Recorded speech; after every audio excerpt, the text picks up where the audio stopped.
Vas-y, homme de Dieu. Amen, frères et sœurs. Amen. Et je suis Stéphane Taou. Voilà. C'est leur première fois de me voir devant. Oui. Et moi, je suis content de les voir. Oui. Voilà. Et je suis là ce soir, c'est pour partager avec vous le message du Seigneur. Vas-y. Et ce que Dieu a mis en cœur de vous partager. Et avant de commencer, baissons la tête et prions. Père du Tout-Puissant, Dieu très haut, Dieu trois fois saint, Seigneur, te dis merci, Seigneur, pour ce soir, pour ce message que tu m'as donné. Merci encore, Seigneur, pour ce soir, parce que mes frères sont là pour te louer, te célébrer, pour t'adorer. Au nom de Jésus, Amen. Amen. Et frères et sœurs, sachez que dans l'église, il y a beaucoup de confusion et beaucoup pensent être dans la vérité, mais la majorité ne comprennent pas qu'est-ce que ou quel est le message principal de Jésus. Et on parle de religion, on parle d'église, on parle d'activité, mais on oublie l'essentiel. Jésus n'est pas venu seulement pour parler de mariage. Jésus n'est pas venu parler de prospérité, mais Jésus est venu annoncer un royaume. Et ce royaume, ce n'est pas seulement une idée. Ce royaume n'est pas une théorie. Ce royaume n'est pas une religion. Mais c'est une réalité spirituelle. Désir du destin éternel d'un homme. Et frères et sœurs, ce soir, mon thème c'est l'urgence d'entrer dans le royaume de Dieu. Et cela me conduit comme ça dans mon premier point, qui est un royaume qui dérange. Vas-y, dérange-nous, mon frère. Allons-y en Matthieu 2, 1 à 3. Matthieu 2, 1 à 3. Vas-y, Steph. Jésus étant né à Bethléem en Judée, au temps du roi Hérode, voici les mages d'Orient arrivèrent à Jérusalem et dirent: où est le roi des Juifs qui vient de naître? Car nous avons vu son étoile en Orient et nous sommes venus pour l'adorer. Le roi Hérode, ayant appris cela, fut troublé, et tout Jérusalem avec lui. Je continue. Il assembla tous les principaux sacrificateurs et les scribes du peuple, et il s'informa auprès d'eux où devait naître le Christ. Il lui dit: à Bethléem, à Judée, et voici ce qui a été écrit par le prophète. Amen, frères et sœurs. Amen. Et Jésus, même avant de parler, Jésus, même avant de faire des miracles, Jésus, même avant même sa naissance, ça dérangeait d'abord des royaumes. Et même son identité en tant que roi dérangeait. Pourquoi? Parce qu'on annonçait un roi qui allait venir. Et pendant ce temps, c'était Hérode qui était roi de la Judée. Mais sachez que quand on parle de roi, cela signifie un territoire. Quand on parle de roi, cela signifie une autorité. Quand on parle de roi, cela signifie un gouvernement. Donc, on annonçait déjà un nouveau gouvernement qui allait venir remplacer l'ancien qui était là. Et imaginons qu'aujourd'hui, on dit qu'il aura la naissance d'un nouveau président.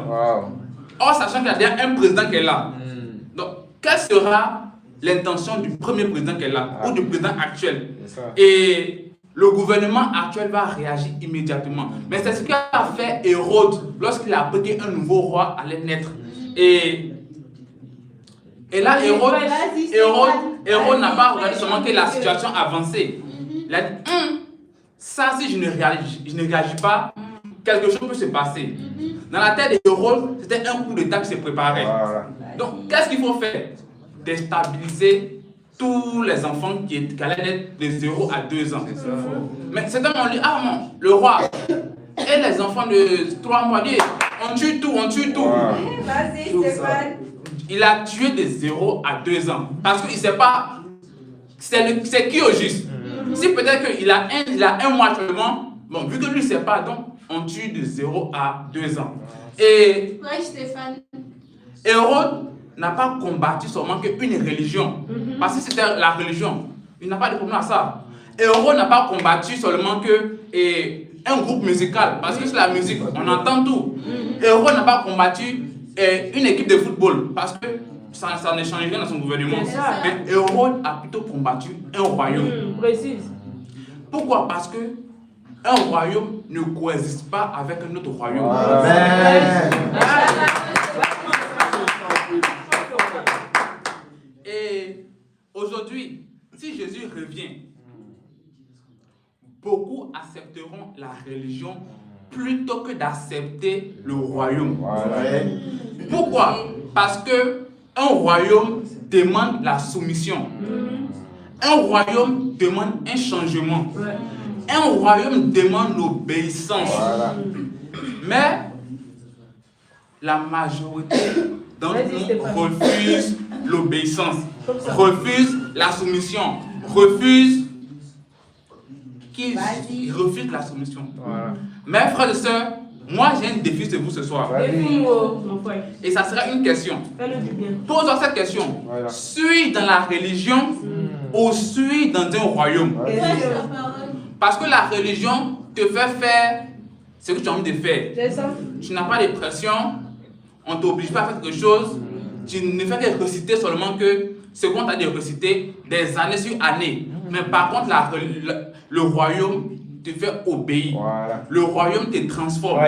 Et le mot transformation, en grec, on dit métanoïa, c'est-à-dire changer d'état d'esprit, changer de mentalité, changer de vie. C'est ça. Mais est-ce que ce soir, on est prêt à changer de mentalité? Est-ce qu'on veut entrer urgemment dans le royaume? Est-ce qu'on veut vivre selon les conditions du royaume? Et frère, cette semaine, examine ta vie. Identifie ce qui n'est pas soumis à Dieu dans ta vie. Et décide de changer ça maintenant. Et frères et sœurs, mon deuxième point, ça sera le message central de Jésus. Et Jésus, étant né, pendant son ministère, il a commencé à proclamer un message. Jésus n'a pas commencé par le mariage, n'a pas commencé par parler de comment gérer un business, n'a pas parlé de comment devenir riche, mais il a plutôt commencé par le royaume, à prêcher sur le royaume. Allons-y en Matthieu 4, 17. Matthieu 4, verset 17. Avoir son eau profonde. Je lis la parole. Dès ce moment, Jésus commença à prêcher et à dire: repentez-vous, car le royaume des cieux est proche. Et frères et sœurs, Jésus n'est pas venu annoncer une autre chose, mais il est venu pour parler du royaume de Dieu. Il est venu pour parler du royaume. Et allons-y encore en Luc 4, 43. Vas-y, Stéphane. Qu'est-ce que dit Jésus en Luc 4, 43?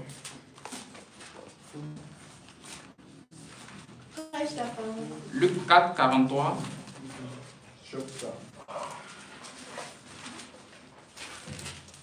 Je lis la parole. Vas-y.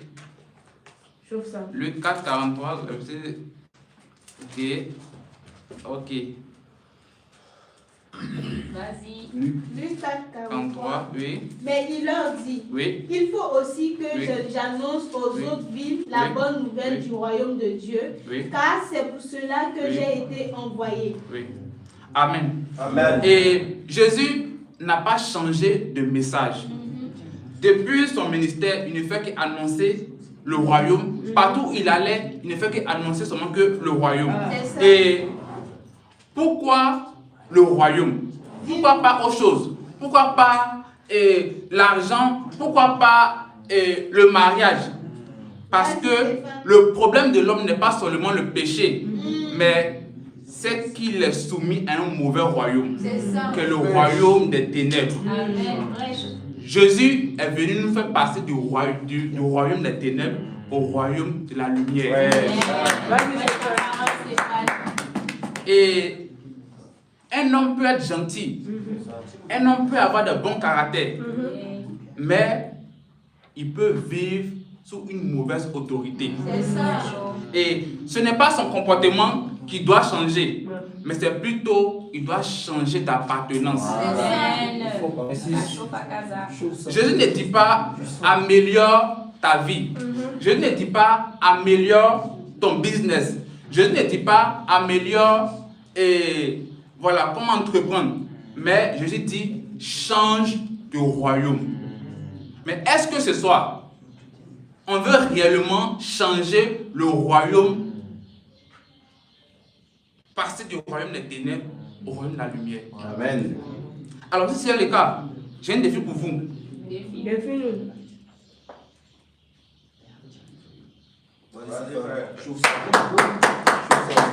Avant de venir au défi, beaucoup de chrétiens chantent, prient, viennent à l'église, mais n'ont pas réellement changé le royaume des ténèbres en eux. Tu peux être là parmi nous, mais peut-être que le royaume des ténèbres domine en toi. Donc la question qu'on doit se poser, suis-je réellement né de nouveau ou suis-je un habitué de l'église? Et cette semaine, prends un temps avec Dieu. Engage-toi sérieusement et décide de vivre une vraie vie de transformation, vivre une vraie vie de changement, vivre comme un enfant de Dieu qui est dans le royaume de Dieu. Et frères et sœurs, ça c'était mon deuxième point. Et mon troisième point sera une mission urgente. Amen. Prêche la parole. En même temps, en Acte 1:3. Come on, bro. Acte 1:3. Est-ce qu'on a notre Bible? Oui, oh. Amen. Acte 1, le verset 3. Je lis ceci. 10. Après qu'il souffrait, il leur apparut vivant et leur en donna plusieurs preuves, se montrant à eux pendant 40 jours et parlant des choses qui concernent le royaume de Dieu. Le message de Jésus n'a pas changé. Depuis le début de son ministère, il n'a pas dévié de message. Et même après sa résurrection, il continue toujours à prêcher le même message, qui est le message du royaume de Dieu. Et selon vous, après sa résurrection, il est apparu aux disciples. Et pendant 40 jours, il ne fait que pas. Il parlait de quoi? Ce n'est pas du royaume. Imaginons, c'était le plus long séminaire qui a duré 40 jours. Voilà. C'est-à-dire, ils sont là, un jour, ils font le séminaire. Ça veut dire que Jésus lui-même a compris l'urgence de parler du royaume. Et pourquoi pas nous, on ne va pas parler du royaume? Jésus a compris l'urgence de parler du royaume à n'importe quel moment, à n'importe quel endroit. Et nous, qui sommes-nous pour ne pas parler du royaume? Si Jésus a pris 40 jours pour pouvoir parler du royaume, seulement que le royaume, on pourrait dire que c'est le plus long séminaire. Nous ici, 1 heure déjà, on baille.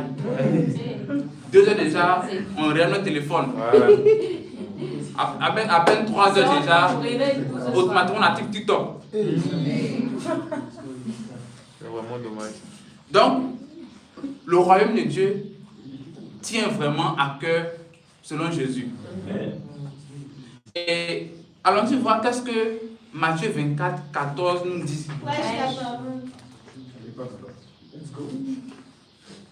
Est-ce que on a à cœur de partager le royaume de Dieu?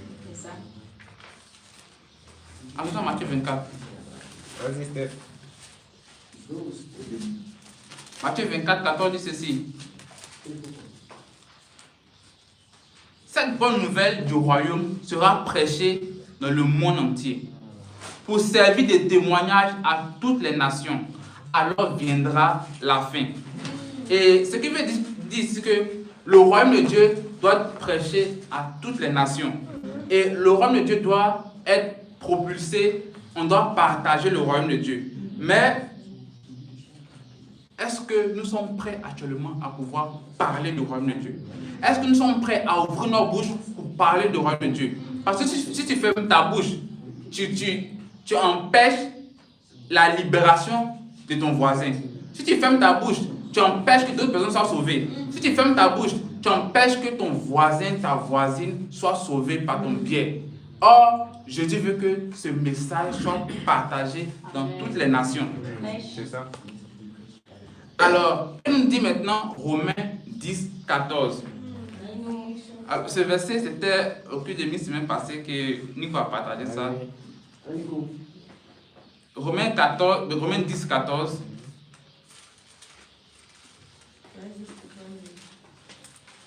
Romains 10, le verset 14.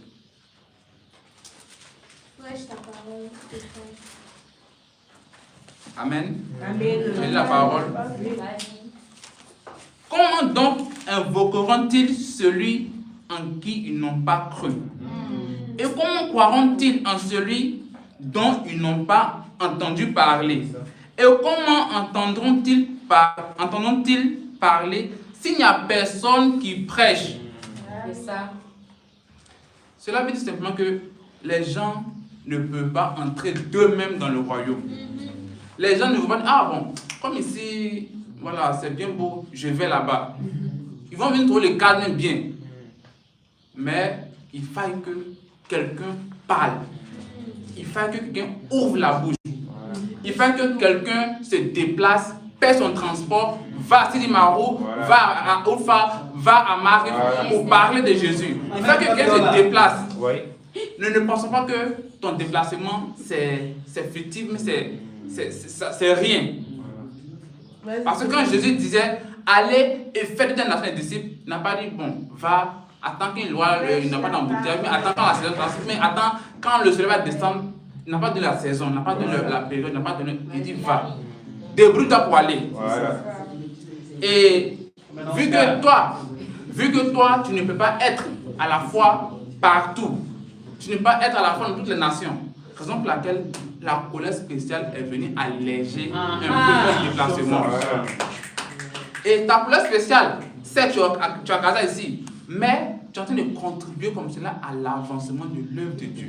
Tu es en train de contribuer comme cela à l'avancement du royaume de Dieu. Et est-ce que nous avons validé ou donné notre colère spéciale? Parce que c'est aussi un moyen de déplacement de la parole de Dieu. Et c'est aussi un canal par lequel d'autres personnes pourraient être changées. Si aujourd'hui tu fermes ton tuyau de donner à la colère spéciale, tu dis que je scénarise la chose, tu fais comme ça, ça passe pas. La parole de Dieu ne passera pas pour atteindre d'autres personnes. Tu es là, tu bats la route.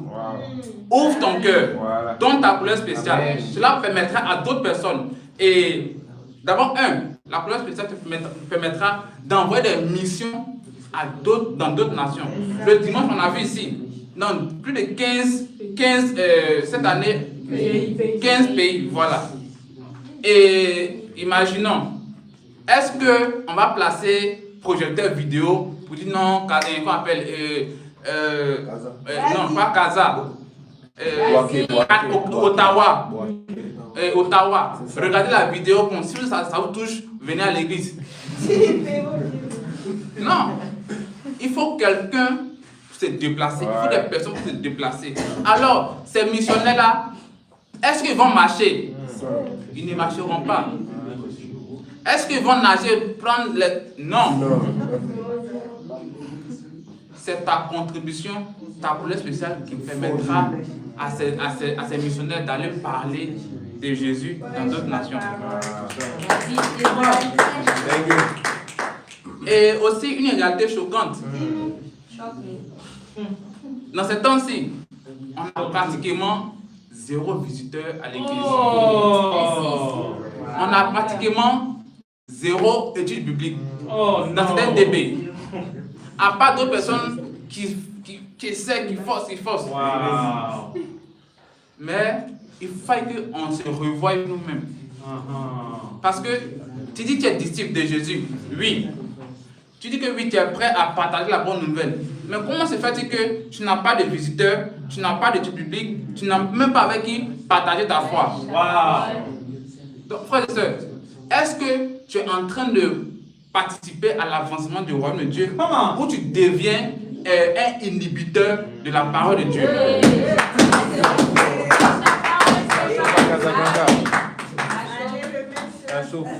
Est-ce que Jésus peut s'asseoir, il peut dire, ah mon fils, je compte sur lui, il peut aller parler de moi sans problème. Ou il dirait non, lui là, bon, aussi on va voir son cas. Ness, frères et sœurs, juste pour dire que ça devient comme une habitude pour nous. Ça devient comme une vie de religiosité pour nous. Ça devient comme un confort pour nous. Être sans visiteur, ça devient normal pour nous maintenant. Être sans études bibliques, ça devient normal pour nous maintenant. Amen. Sans ne pas l'évangéliser, ça devient pour nous maintenant du confort. Frères et sœurs, revenons à notre premier amour. Revenons à nos habitudes. Revenons à notre combat. Revenons au but principal pour lequel nous sommes venus ici. Merci beaucoup. Imaginons, tu es un médecin et tu as le remède d'une maladie rare. Et tu dis, bon, moi j'ai ça, je donne à personne. Et puis, tu tournes. Est-ce que ça te paraît un médecin crédible? Ou est-ce que tu deviens utile pour la société? Parce qu'un médecin qui est utile, c'est-à-dire qui guérit, qui donne des astuces, qui guérit telle sorte de maladie lorsqu'il a le remède. Mais nous sommes les disciples, on a le remède et on joue avec. On a le bon message et on joue avec. On a la vérité et on joue avec. On a ce qu'il faut pour sauver le monde, mais on joue avec. Est-ce que on paraît utile devant Dieu? Tu as le message, tu as la vérité. On dit que non, ils sont dans le faux. Mais toi, tu es dans le vrai. Qu'est-ce que tu fais de la vérité que tu as? Et frères et sœurs, nous devons annoncer ardemment le royaume de Dieu. Nous devons partager le royaume de Dieu. Et j'ai un défi pour vous, frères et sœurs. Cette semaine, après avoir écouté ce message, appelle une personne. Vas-y, homme de Dieu. Appelle un frère, appelle un ami et invite-le ce dimanche à l'église. Essaie de partager avec lui ta foi. Essaie de partager avec lui ou faire une étude biblique avec lui. Parce que n'oublions pas, Jésus n'a pas changé de message. Il a seulement annoncé le royaume depuis le début jusqu'à maintenant. Mais nous, est-ce qu'on est zigzag dans le message? Est-ce qu'on est zigzag dans notre vie de disciples-là? Non. Si tel est le cas, alors parlons du vrai message. Amen, frères et sœurs. Et refusons une vie qui a zéro impact. Refusons une vie fade. Tu n'es pas sucré, tu n'es pas amer. Merci, ma soeur. Amen, frères et sœurs. Et Jésus nous fait la grande commission. Il dit, en Matthieu 28, du 9 à 20, Vas-y. 18 à 20, ok. Amen. Amen. Amen, et puis. Matthieu 28. Amen. Ça, c'est le verset que va. Amen, c'est celui qui ne connaît pas ce verset. Et puis, ne pas connaître Malachie 3:10, mais il connaît Matthieu 28. Amen, frères et sœurs. Jésus nous dit, Jésus s'est approché, leur parla ainsi. Tout pouvoir m'a été donné dans le ciel et sur la terre. Allez et faites de toutes les nations des disciples, les baptisant au nom du Père, du Fils et du Saint-Esprit, et enseignez-leur à observer tout ce que je vous ai prescrit.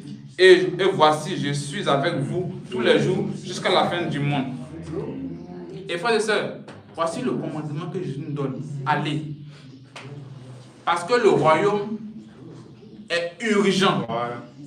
Et on doit entrer urgemment dans le royaume. Et aussi, on doit faire entrer aussi nos frères dans le royaume. On doit faire entrer nos amis dans le royaume. Et faire entrer nos proches est urgent actuellement. Et frères et sœurs, voici l'urgence d'entrer dans le royaume de Dieu. Mais les gens n'y entreront pas seuls. Ils veulent que où quelqu'un leur parle. Les gens ne vont pas venir à l'église parce que tu es le plus beau. Non. Prêche. Ouvre ta bouche. Ça. Parle du royaume. Ça. Qu'est-ce que tu sais du royaume? Qu'est-ce que la Bible dit selon le royaume? Qu'est-ce que Jésus dit selon le royaume? Et le forum des hommes, le 24 mai. Come on. Est-ce que tu seras seul au royaume, au forum? Est-ce que tu paieras ton transport seul pour venir au forum? Est-ce que tu te lèveras toi seul et tu viendras au forum comme si de rien n'était, comme si tu venais à un festival ou tu venais à un anniversaire, même anniversaire, on invite d'autres personnes. Dis-nous la vérité. Come on. Donc, ce forum, ça sera maintenant ça sera un challenge pour tous les frères ici. Est-ce que nous sommes en train d'obéir à ce que Jésus a dit, qui est aller et faites les nations des disciples? Donc, notre challenge de ce soir, ça sera de nous préparer pour le 24 mai. Parce que ça ne sera pas seulement que entre nous, disciples de Casa, pour chauffer le coin. Il faut que d'autres personnes puissent venir. Si on le fait entre nous seuls, on devient comme des disciples égocentriques. C'est ça. Insiste. On devient comme des disciples Ah oui. méchants parce que tu refuses de partager. Méchant, c'est. On devient comme des disciples qui ont le remède, mais ils refusent de donner aux voisins. Ils refusent de donner aux autres. Donc, ce 24 mai, soyons à la hauteur pour pouvoir glorifier le nom de notre Dieu. Et frères et sœurs, voici ce que j'ai à partager ce soir. Et à Dieu.